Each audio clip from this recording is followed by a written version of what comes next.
नमस्कार दोस्तों। आज की कहानी एक पौराणिक कहानी है जो रामायण काल से जुड़ी हुई है। रामायण में आपने लंकिनी का नाम जरूर सुना होगा। आखिर कौन थी ये लंकिनी? आखिर भगवान ब्रह्मा ने क्यों सौंपा था लंका को सुरक्षा का भार लंकिनी को ही?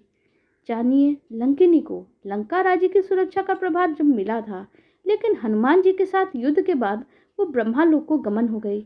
आज हम उसी रोचक प्रसंग और लंकिनी की कथा के बारे में जानेंगे। इसे उन लोगों को भी सुनना चाहिए जिन्होंने लंकिनी का नाम नहीं सुना है। लंका की प्रहरी लंकिनी की कथा है। लंका नगर के प्रवेश के द्वार पर पहरा देने का काम लंकिनी का था। लंकिनी लंका राज्य की सुरक्षा प्रहरी थी। लंका में प्रवेश करने के लिए लंकिनी की आज्ञा लेना बहुत जरूरी होती थी। बिना उसकी आज्ञा के कोई भी लंका के अंदर प्रवेश नहीं कर सकता था। लंकिनी बहुत ही शक्तिशाली और एक बलवान स्त्री थी, जिसे रावण ने मुख्यतः लंका की सुरक्षा का उत्तरदायित्व दे दिया था। पौराणिक कथा के मुताबिक जब हनुमान जी लंका में माता सीता की खोज के लिए प्रवेश करने लगे तो प्रवेश द्वार पे बजरंगबली का सामना लंकिनी से हुआ। आज हम इसी के बारे में जानेंगे कि लंकिनी थी कौन और ब्रह्मादेव ने उसे ये कार्य क्यों सौंपा था। लंकिनी को भगवान ब्रह्मा ने यह सौंपा था कि लंका की सुरक्षा वही करे। जब रावण को भगवान ब्रह्मा से वरदान स्वरूप सोने की लंका मिली, उसके बाद रावण बहुत प्रसन्न था।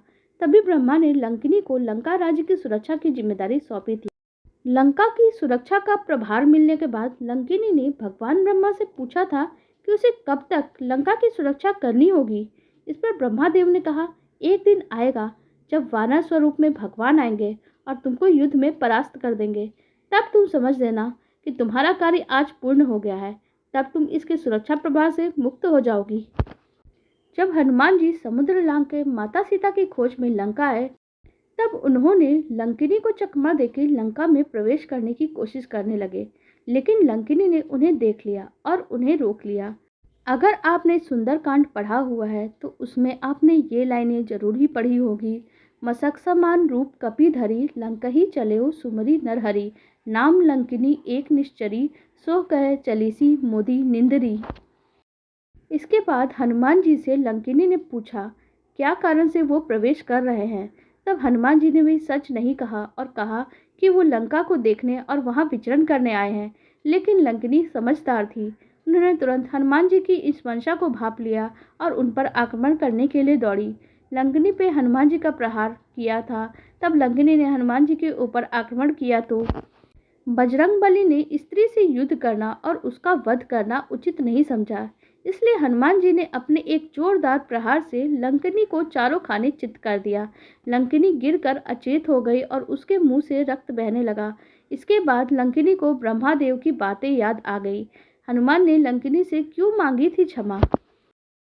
ब्रह्मादेव की बात याद आते ही लंकिनी ने हनुमान जी से क्षमा मांगे और उन्हें सारा वृत्तांत कह के सुनाया। इसके बाद लंकिनी ने हनुमान जी से कहा कि उन्हें समझ में आ गया है कि अब राक्षसों के अंत का समय निकट आ गया है।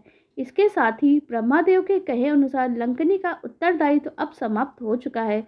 इसलिए वह उन्हें क्षमा करें ताकि वो पुनः ब्रह्मालोक जा पाए। हनुमान जी से क्षमा मांगने के बाद लंकिनी पुनः ब्रह्मालोक की ओर चली जाती है।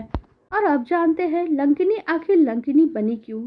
पौराणिक कथा के अनुसार लंकिनी एक बहुत ही सुंदर स्त्री थी जो पहले ब्रह्मालोक की सुरक्षा अधिकारी थी।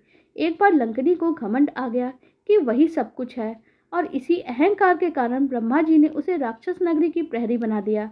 जब उसे अपनी गलती का एहसास हुआ तो उसने माफी मांगी और मुक्ति का उपाय पूछा।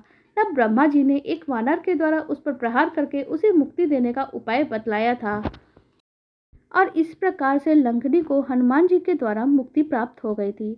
आप लोगों को हमारी ये कहानी कैसी लगी कमेंट सेक्शन में ज़रूर बताइएगा। साथ ही वीडियो को लाइक और हमारे चैनल को भी सब्सक्राइब कर लीजिएगा। धन्यवाद।